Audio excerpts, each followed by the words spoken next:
This summer just flew by, and the 2024 Olympics wrapped up a couple months ago, is all. And you know, that moment going to the relay races when the first runner is on the blocks and the gun fires and they give it their all. They're sprinting with everything they've got. Let's say the first runner just blowing away the competitors, and then they pass the baton to the rest of the team, and then they carry them to victory. But the first runner obviously doesn't finish the race, but the team often would only stand a chance of winning with that initial burst, that energy that thrusts them into the lead. And today we're going to explore how individual acts of defiance, even when they fail, can ignite movements that outlast the very first individuals or the first rebels who take a stand. Or heck, here's another metaphor. Imagine throwing that pebble into a pond, and the pebble sinks to the bottom. But as that pebble sinks, the ripples, the waves, they spread far and wide. And I think that's the analogy that I like with the character Winston in 1984. And that's that novel by George Orwell we're reading. And then John Savage, also in the novel Brave New World by Aldous Huxley. They're the pebbles that cause ripples in oppressive societies.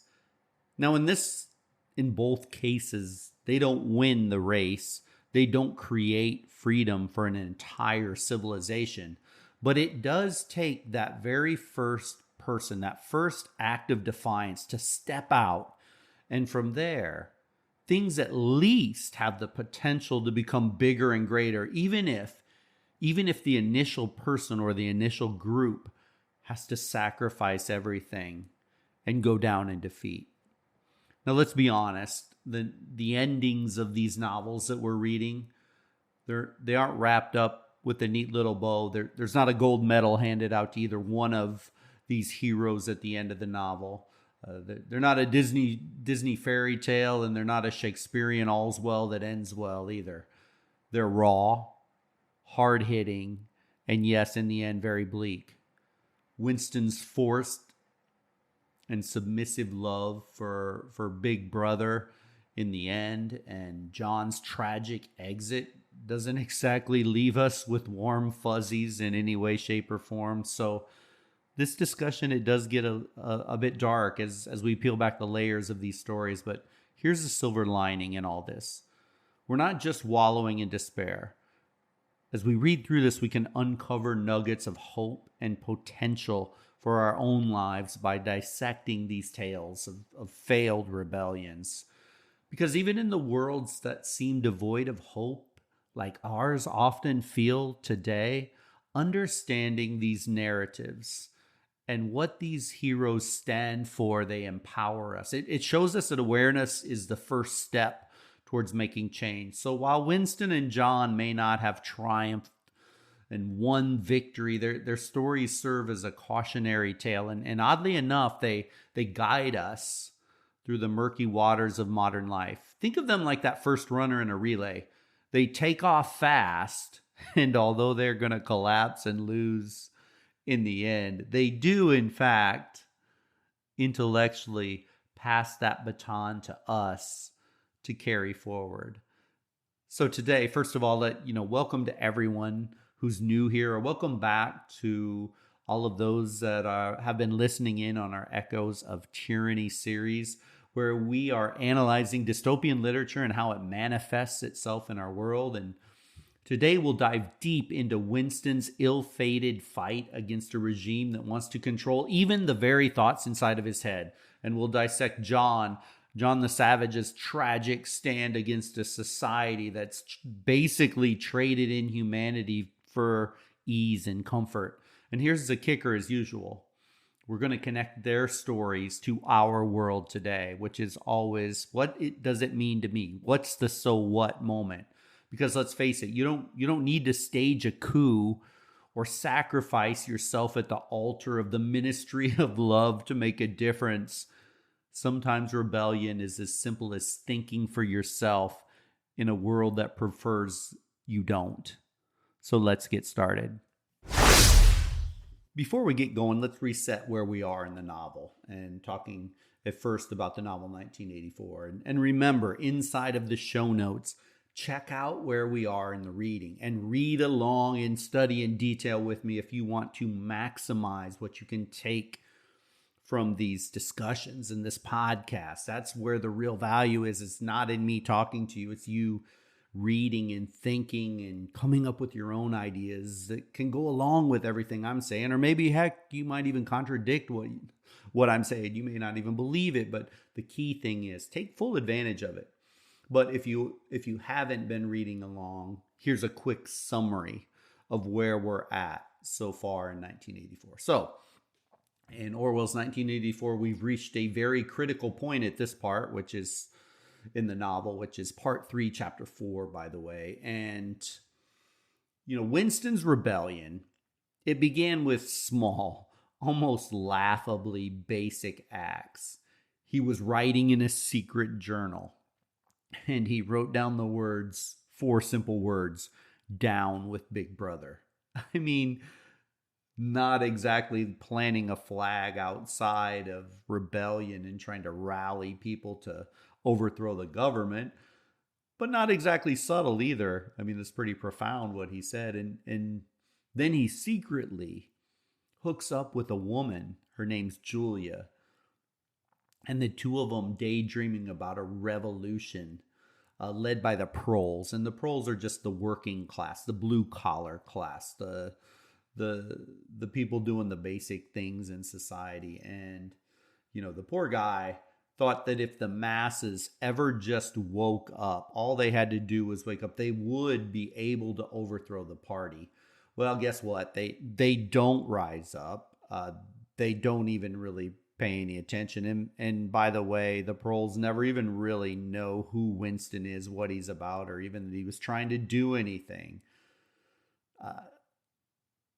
So in the end, what was foreshadowed from the very beginning of the novel and the language as you read it, it comes through that Winston would be crushed. His hope would crumble. And in the end, he is caught. He's dragged into the Ministry of Love. And this isn't some Cupid-approved cuddle fest in the slightest. No, this is the place where souls basically go to be broken down. Anybody that has an inkling of independence or freedom or wanting to think for themselves, this is where they go, and they are, quote unquote, re-educates. And so this machinery of Big Brother uses the Ministry of Love against anybody who would dare to stand up against the machine. And keep in mind, what did Winston do? He wrote in a diary. And he decided that he kind of fell in love with a woman. Those were his acts of defiance against Big Brother. That's how oppressive this regime is. So as of part 3, chapter 4, Winston is just deep into the nightmare of his quote-unquote re-education. And a key character who started to emerge that was basically CIA covert operation guy, O'Brien, who's really the party's, his most charming sadist that they have. He's torturing Winston and a whole slew of others into submission. But it's not just the physical pain, really. Orwell gets really dark here. It's the psychological manipulation. It's the gaslighting. It's the brainwashing. The party and O'Brien literally want to scrub Winston's mind clean of any trace of rebellion whatsoever. But Winston, bless his little heart, he still clings to some shred of defiance. I mean, the guy thinks he can keep a small part of his mind free, untouched by the party. And he thinks that little moment of escape, that one thing he could hang his hat on, that one little shred that they couldn't touch, his love for Julia. He always thought, I'm never going to betray Julia. Well, we'll see how that works in the end of the novel. However, at this point, just know that Winston is in the throes of torture. in the throes of physical torture, but almost more significantly, the throes of psychological torture. Now, over in the Brave New World, we got something a little different going on. They had something very different going on. But also in one, it's very different, but it's also at the same time similar, if that makes any sense. In Brave New World, we've reached chapter 15, and here John the Savage is not having it. They pulled him out of the wild. The wild is a region where the people he was born free. Literally, he was born like you and I were born in a normal human environment. He wasn't ever part of the world state where that preconditioning began basically from birth all the way through their whole life. He never had any of that. He was in the uninhabited, the wild lands. And, everything that the world state stood for, endless pleasure, no real emotions, no pain, no individuality. For John the Savage, when he went there, and he went willingly, he wanted to see it and experience it. It's like he's living in The Walking Dead. His mother, Linda, had died, and her passing serves as kind of a wake-up call. The false facade of the quote-unquote pleasure isn't life. And it's sedation with a smile is what the people of the world state stand for. You just don't even want to feel any pain.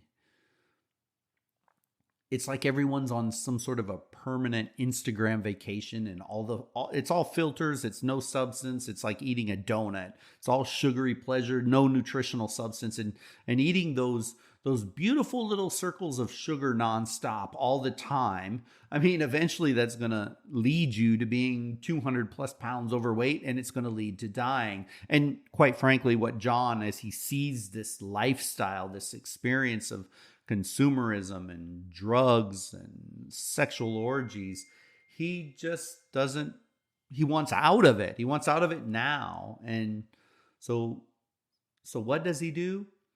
He tries to spark a rebellion, of course, and he storms into the hospital where his mother died. He sees the Soma distribution. Remember those little state-approved drugs that keep everyone happy and docile all the time? And he just flips out. He starts tossing pills out the window like a maniac. He's screaming things like, "You get freedom, you get freedom." But guess what? Nobody wants it. The people look at John like he's crazy. And his rebellion, if you can even call it that, is just an epic flop. It's an epic flop because the people, they don't want to be free. They don't want to experience pains and hardships and freedom and that. They just want to be comfortable. Comfortable is where they want to live. And he sees this. And he's not done yet, though. His final act of rebellion, well, it's very, very dramatic, but we're going to hold off on that for now because we'll save that for our last episode and the resolution of what John does and what happens to Winston in the end. But spoiler alert, it isn't rainbows and ponies, and it's not happy for sure. So, this podcast is all about resistance and rebellion. Resistance and rebellion against seemingly unstoppable machines of power, corruption, manipulation. And so I want to return again to Winston and Julia. If we set the stage and, we know that Winston was keeping a diary. We know that he believed in this optimistic hope that the masses could rise up. And we know that he got in relationship with Julia. And I think this is an aspect of this novel I want to linger on here at this point. It's not just a steamy affair. in some dystopian hellscape. It's something deeper. It's something raw. It's like this personal rebellion, a middle finger held up to the world, trying to strip away every last ounce of humanity. And honestly, doesn't that hit a little bit too close to home today? We live in an age where we're supposedly more connected than ever. We have social media, we have text messages, we have FaceTime, you name it. Being connected is in your pocket. It's buzzing away all day, every day. But weirdly, so many young adults are feeling lonelier than ever, like really lonely. The numbers are wild. Studies showing 44% of young adults, people in their prime, the prime age of socialization, 18 to 29, feel like they don't even matter to anyone. Isn't that scary? We need to stop when we see our young people around and try and connect with them. But a third of them report feeling straight up lonely regularly. Our young adults in the prime of their lives don't have basic human relationships. And Winston, and a big piece of his rebellion was just wanting to have a basic human relationship. Because here's the thing. It's not just about having enough friends to go grab a beer with on a Friday night. It's deeper. It's about the loss of real, meaningful connection. That thing where you actually feel seen and heard and appreciated by another person. Not just replied to with a double tap thumbs up on a screen. And weirdly, that's what Winston and Julia were after above all else. Their affair wasn't just an act of political defiance, although it was that. It was an emotional rebellion. They were trying to carve out some space to feel real, to feel human in a world that was doing everything in its power to dehumanize them. And we're seeing something similar today. Young adults swimming in a sea of endless digital communication, but drowning in a lack of real face-to-face intimacy. It's this bizarre phenomena of virtual isolation, where you're surrounded by hundreds of people online, but somehow you feel completely alone. And what's even more alarming is that what this loneliness does to us physically and mentally, it's not just some abstract feeling. Loneliness is literally killing people. No joke. Loneliness has been linked to higher rates of depression, anxiety, even serious health problems like heart disease. Get this, being chronically lonely can increase your risk of premature death by 50%. Sounds astounding, sounds crazy, but it's almost as bad as smoking. And if that doesn't make you want to call up an old friend just to hear their voice, I don't know what will. But here's the crux of it. Winston and Julia's relationship wasn't just about breaking the party rules. It was about fighting to feel something real, wanting to feel something tangible in a world that was designed to control them so much as humans as to make them numb to any type of a relationship. And that's precisely what a lot of people are dealing with today. We're craving those deep, authentic connections in a society that is increasingly stripping them away. Their struggle, Winston and Julia's, it's of course it's fictional, but it's also painfully familiar and real in our world today. We all want to feel alive. The question is, in a world that's constantly trying to disconnect us, how do we fight for it? But Winston's real battle begins in part 3. Winston and Julia captured, as I talked about. In fact, the entire time the two thought they were evading Big Brother, they were actually basically under surveillance. They were sheep to the slaughter almost from the jump. They didn't stand a chance, is the message everywhere in this novel. These two didn't stand a chance. The torture is bad. I mean, it's worse than bad. It's unimaginable. But the real kicker, O'Brien, that enforcer, doesn't just want Winston to suffer. He wants him to believe. And what does he want him to believe in? He wants him to believe only, solely, completely in the party. See, the party doesn't settle for just controlling a person's behavior. They want the mind, and they want all of it. As O'Brien actually says in the novel, quote, "We do not merely destroy our enemies, we change them," end quote. The torture won't end until 100% submission is achieved. O'Brien doesn't just want to physically or intellectually mold Winston into compliance. He wants his soul, his very essence, to comply. And he's either going to do it or he is going to die. Winston tries to resist, as I mentioned earlier, that one little thing he wanted to keep till the very end, and he thought he could hide it from O'Brien, was his love for Julia. He thinks he can hold on to a shred of humanity if he submits everything to the party except his love for Julia. But then he's introduced to room 101. And what's room 101 is nothing but home to your very worst fears that you have. And for Winston, his worst fear, rats. Rats are his thing. We all have our own thing. But for Winston, it's rats. And the party knows this because, well, the party knows everything. So basically, O'Brien puts a cage over the top of Winston's head. And they threaten him that you're going to give in completely to us, or I'm going to put these starving rats inside the cage over the top of your head. And that's all it takes. Literally, that's all it takes. And Winston breaks. And he screams, "Do it to Julia, not me. Do it to Julia, not me."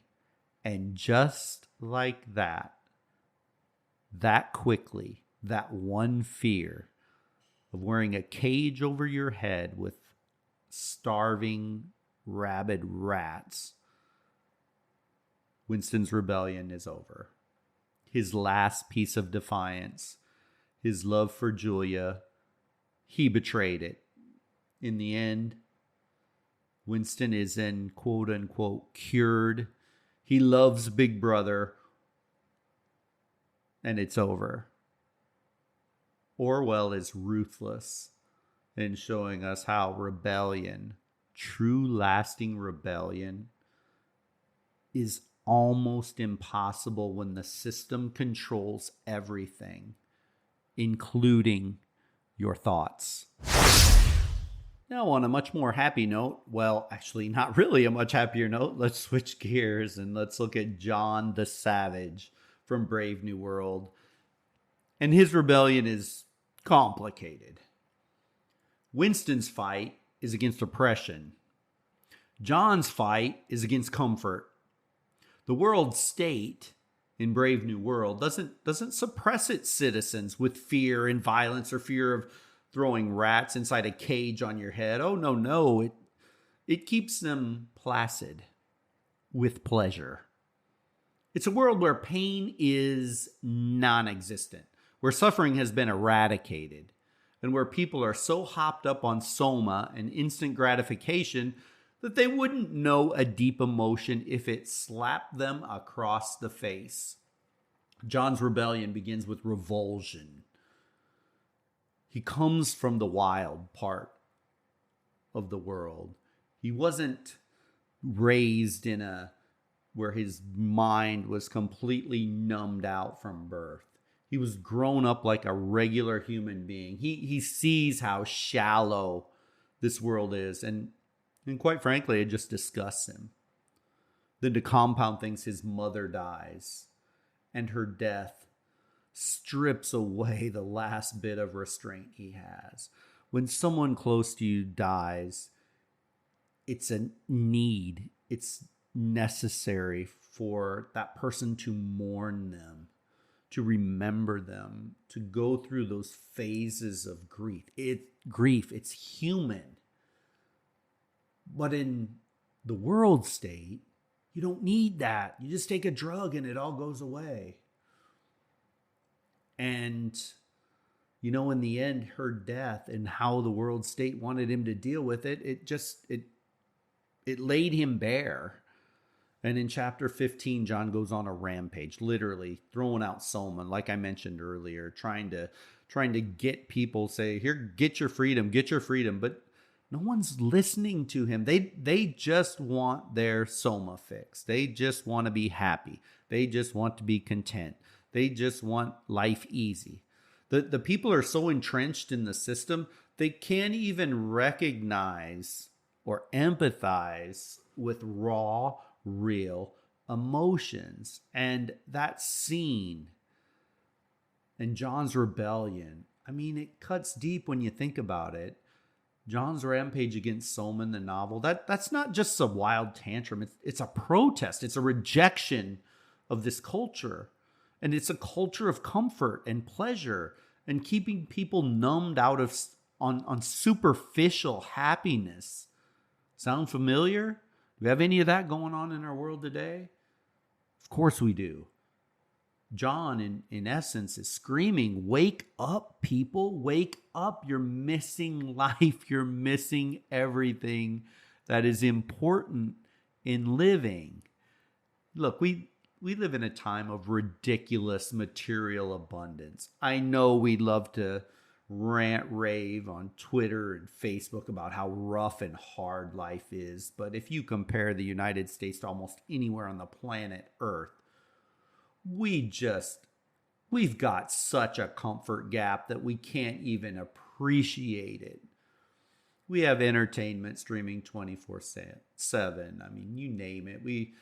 We've got Netflix subscriptions. We've got Amazon. I can order something in the morning and have it at my door within 4 or 5 hours now. It's insane how easy everything is.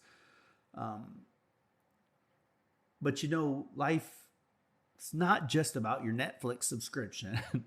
It's something more profound. We're trading our ability to face real issues for the easy option of just staying comfortable. It's like we're all being sedated, not necessarily with Soma, like the novel Brave New World, but with endless distractions and material comfort. Here's the thing. Every day we're bombed with news about social injustice. You open Twitter or X, whatever it's called now, and your feed is overflowing with outrage, political scandals, environmental crisis, wars, and we know this stuff matters. Studies like one in 2024 from the World Economic Forum show that young people in wealthy societies are super aware of the world's problems. But here's the kicker. Most of that awareness just ends with a repost, a hashtag, a hot take online, and then nothing. Nothing. It's what psychologists are calling a comfort addiction. Basically, people are addicted to their own little bubble of well-being. They'll tweet about systemic injustice, sure, but when it comes time to actually do something about it, show up at a protest, vote, make real change, they don't want to be bothered with it. Suddenly, Netflix looks more inviting. And I get it, because comfort is seductive. It's easy to stay in your lane when you've got creature comforts at every turn. But think about it. That is Huxley's world in Brave New World. And, we can read about that and say, oh, those superficial, materialistic, comfort-driven little zombies. But how different is that really from the United States of America and, I guess, much of the industrialized West in 2024? But that brings us back to John in Brave New World. So here he is. His attempt to wake people up, to drag them out of their chemically induced haze, is met with a big fat shrug. Why? Why? Because they're too absorbed in their own pleasure. They're too locked in their easy happiness. They have everything they need. Why would they discomfort themselves? Cause problems for themselves? Why would they even want to realize they're being oppressed to begin with when life is just, okay, pretty easy. And let's be honest, that's kind of what's happening today. Take the US, for example.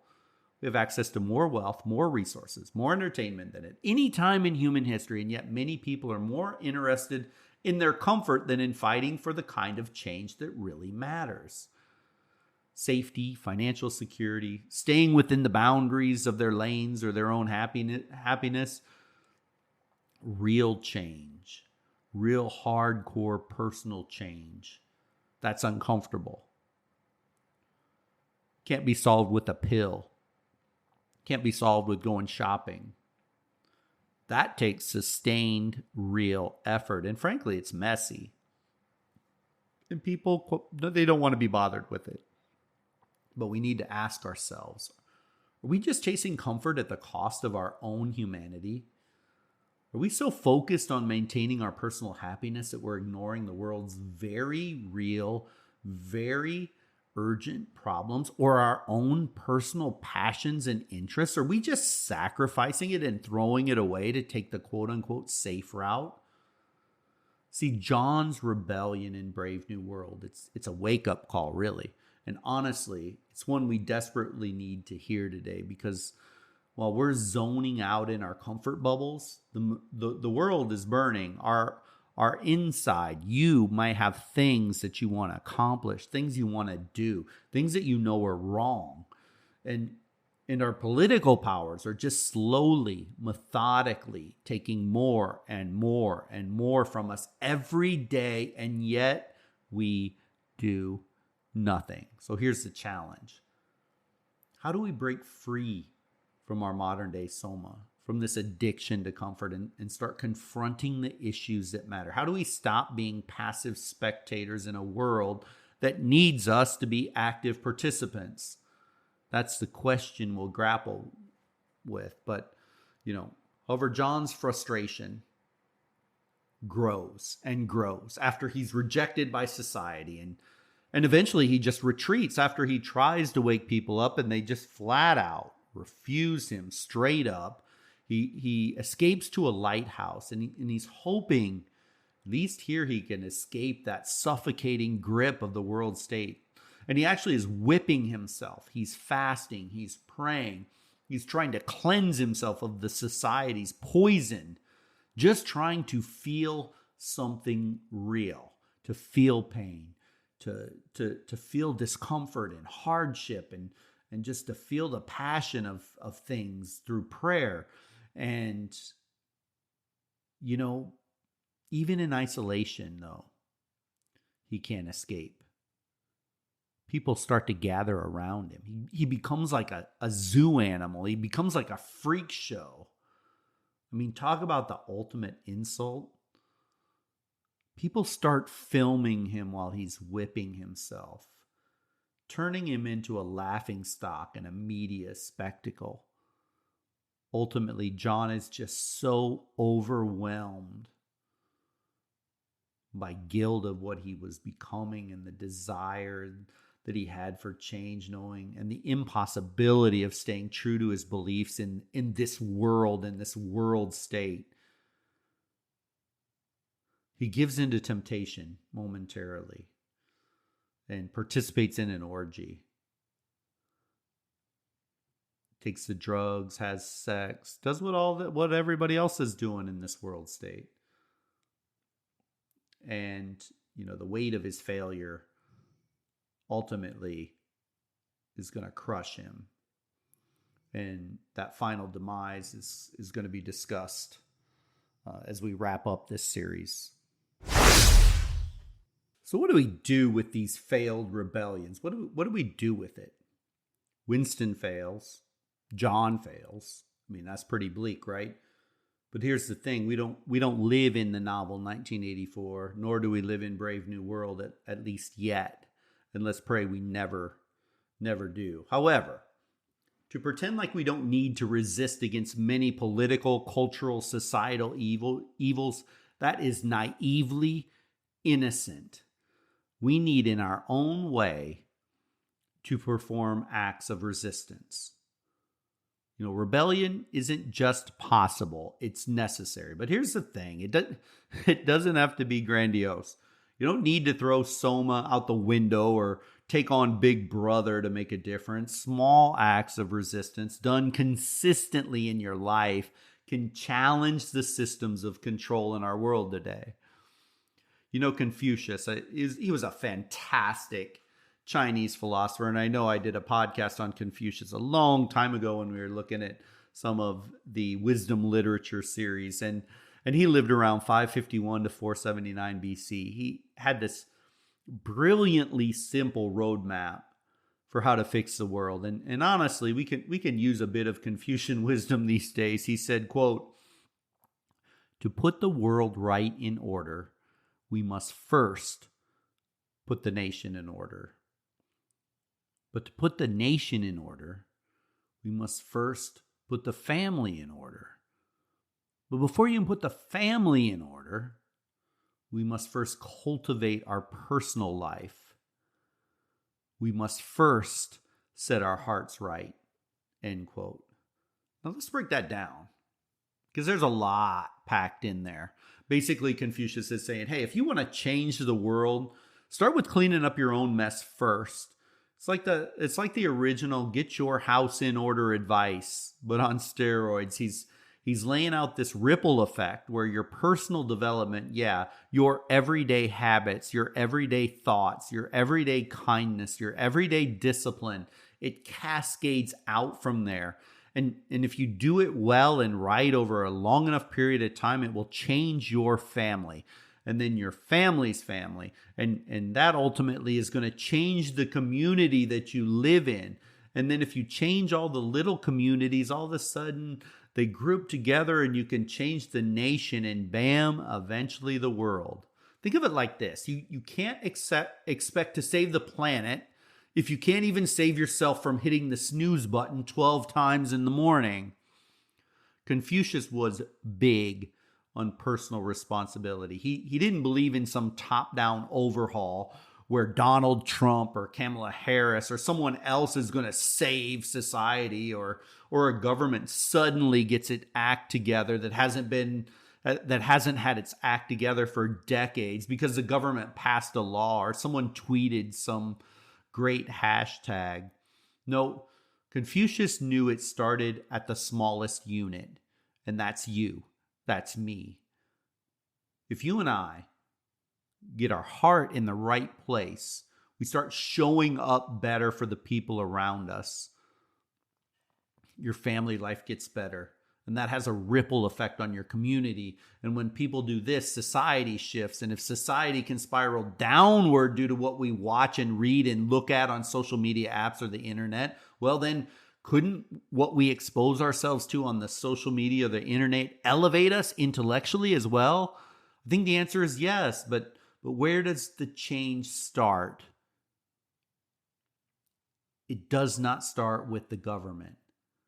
And if you think a politician or a political party is going to change the entire scope of our downward spiral of civilization and government for decades and decades, I think you're going to end up disappointed. It has to start with you, and it has to start with me.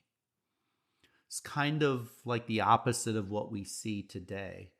We get all fired up about everything, the environment and politics and social justice, but how many of us are willing to make those small, inconvenient changes to our lives to take positive steps forward?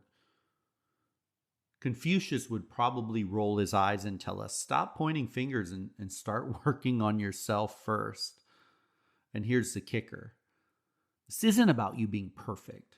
Confucius isn't saying you have to have your life together like some Instagram guru. What he's getting at is that personal virtue, building up those everyday habits of kindness and wisdom and self-control is the real foundation of a harmonious society. And that's not some woo-woo self-help mantra. It's ancient wisdom that's stuck around because it works.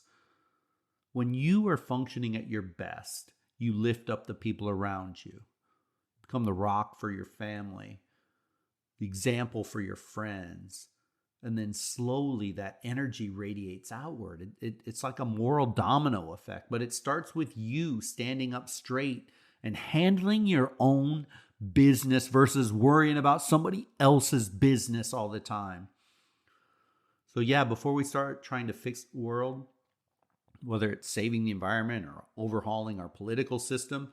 Confucius would say, first set your heart right, because if you're not in check, how do you expect the world to be? This all sounds great, right? But how in the world do we do that?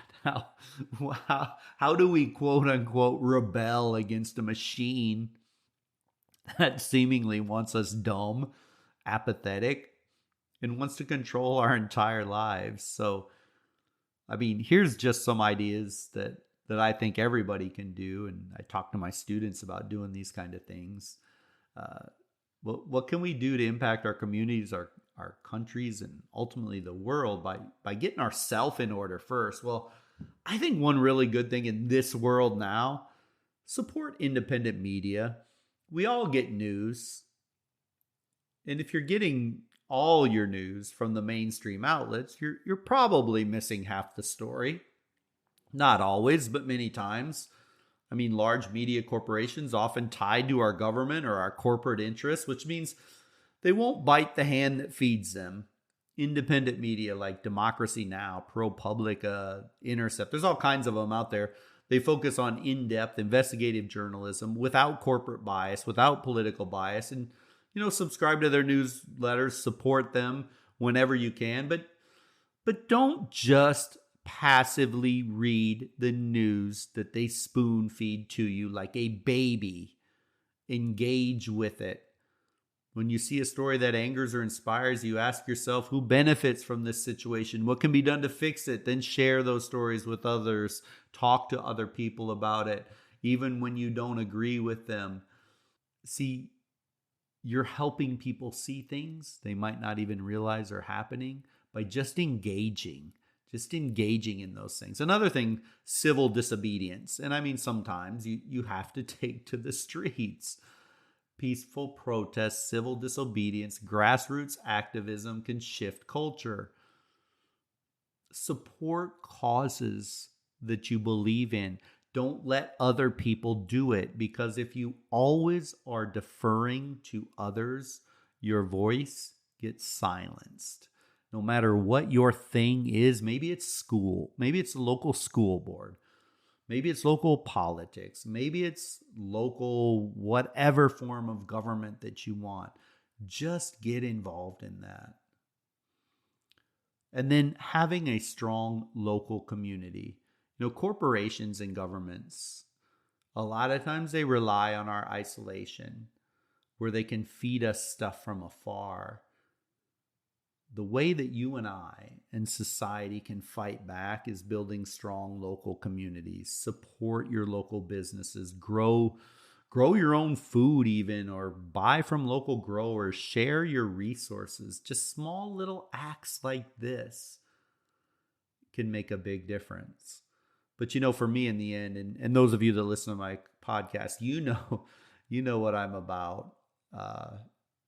Because really the main thing for me is your education and how you educate yourself. So I am so big on knowledge being the best weapon, period. And here's the thing, it's not just about knowing a lot of stuff. It's about understanding how the world works, why things are the way they are, and how power structures have been set up to keep us in line. The more you understand the system, the more effectively you can fight it. So let's break down some actionable steps. Read books that challenge the status quo.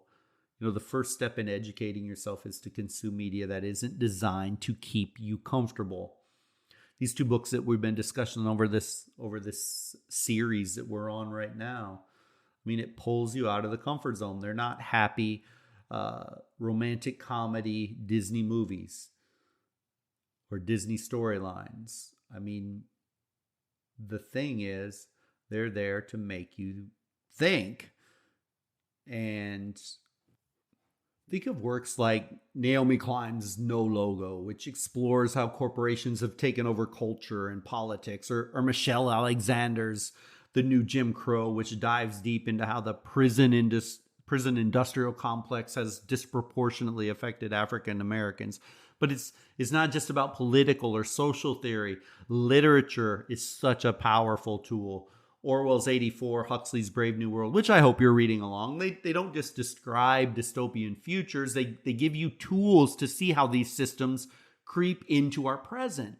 Take notes while you read and highlight passages that resonate and ask yourself, how is this happening right now? Does this relate to what's going on? What can I do about it?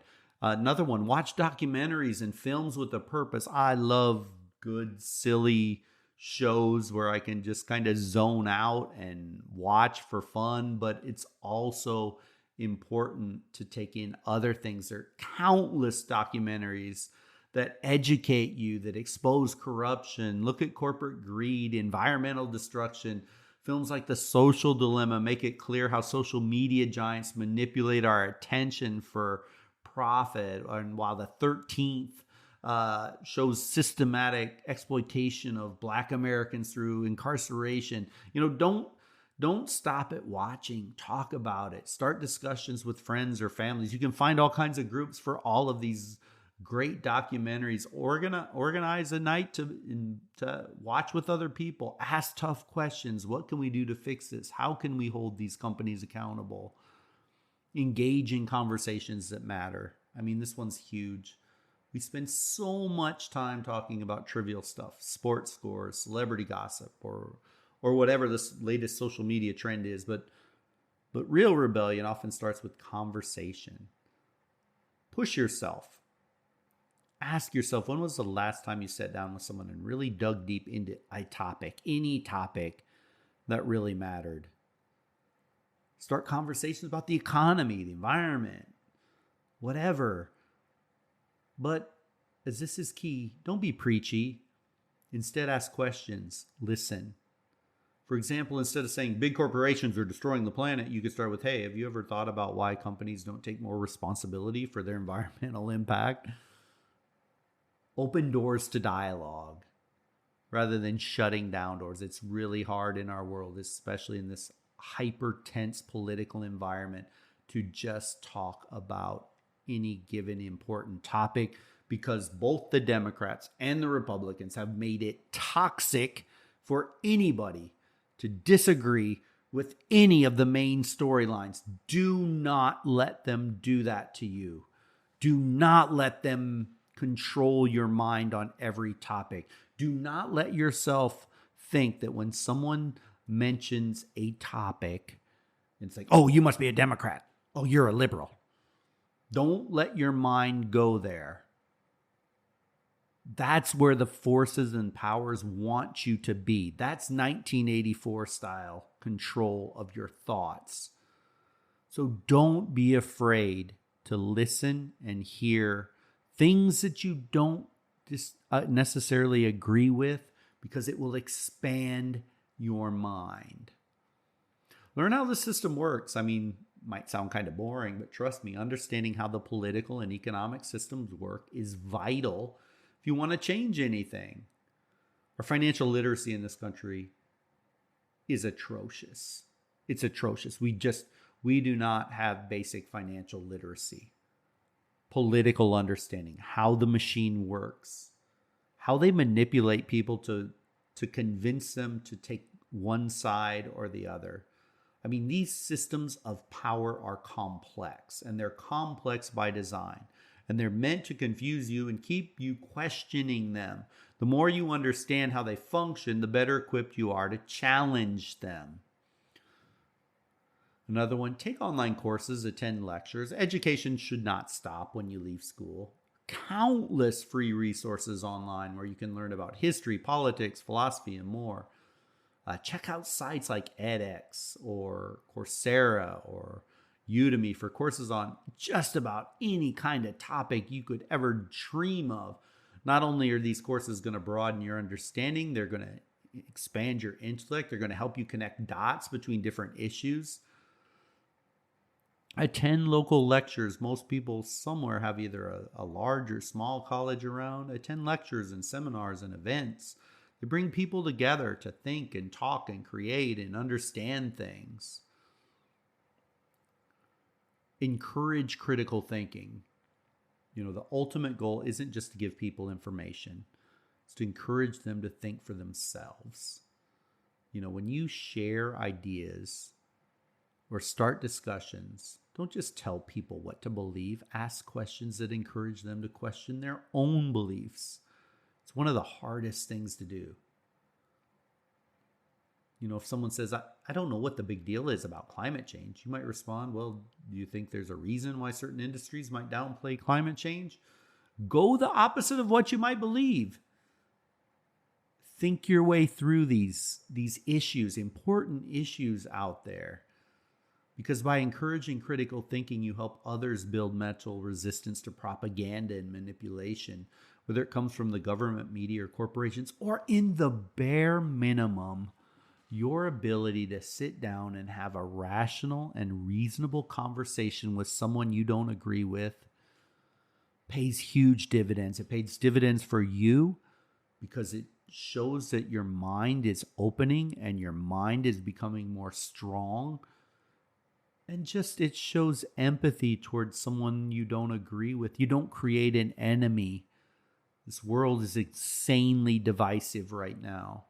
And anything you can do to break down that divisiveness and hold meaningful conversations with someone that you don't agree with is so incredibly powerful. If we do this, knowledge spreads. It's contagious. And that's how real rebellions actually start. The system thrives on ignorance and passivity.